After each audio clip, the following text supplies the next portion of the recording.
Hi everyone, it's Thomas for 2 Minutes by My Watches. Today we're going to talk about the Panerai homage from Pagani Design.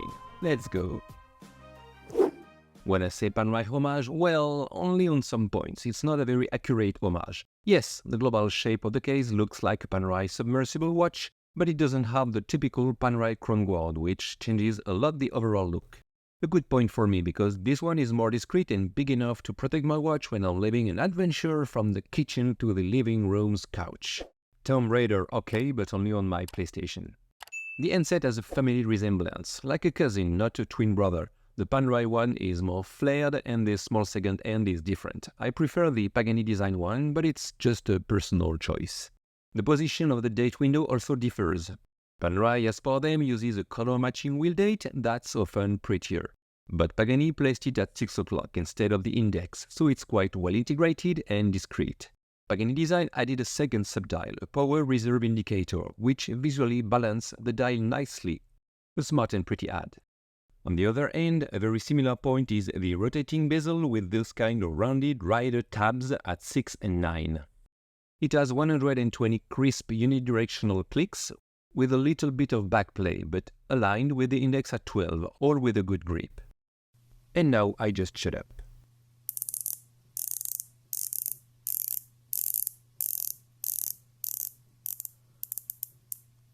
The buckle is brushed inside and inspired by the traditional pie server, but not so huge, it's still quite pretty. Pagani used drilled lugs, that's a good point on that kind of watch, making strap changing easier, and it's not a problem for the look of the watch. With a classic 22mm lug width, it's easy to change the supplied strap.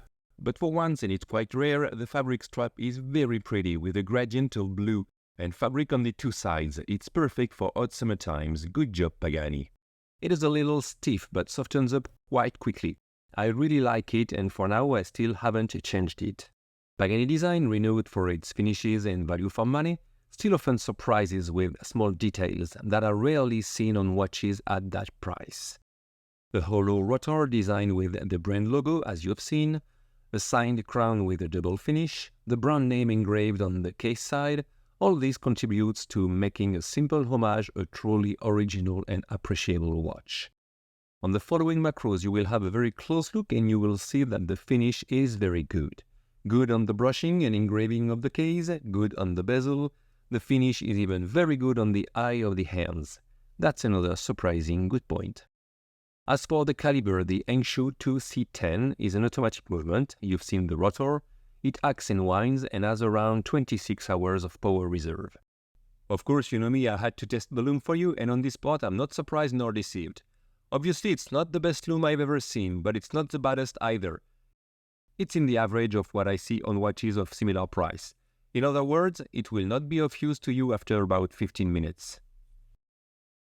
This is how it looks on my 19.5 cm wrist, or should I say 7.7 inches wrist circumference.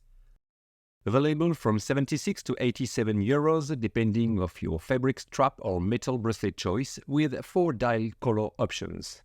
The Aliexpress affiliate link is in video description. Affiliate link helps the channel without costing you anything, so thanks if you use it for any purchase on their website. Thanks for watching this video, and if you enjoyed it, you can like it to help spread the word and support the channel. Blah blah blah. Bye!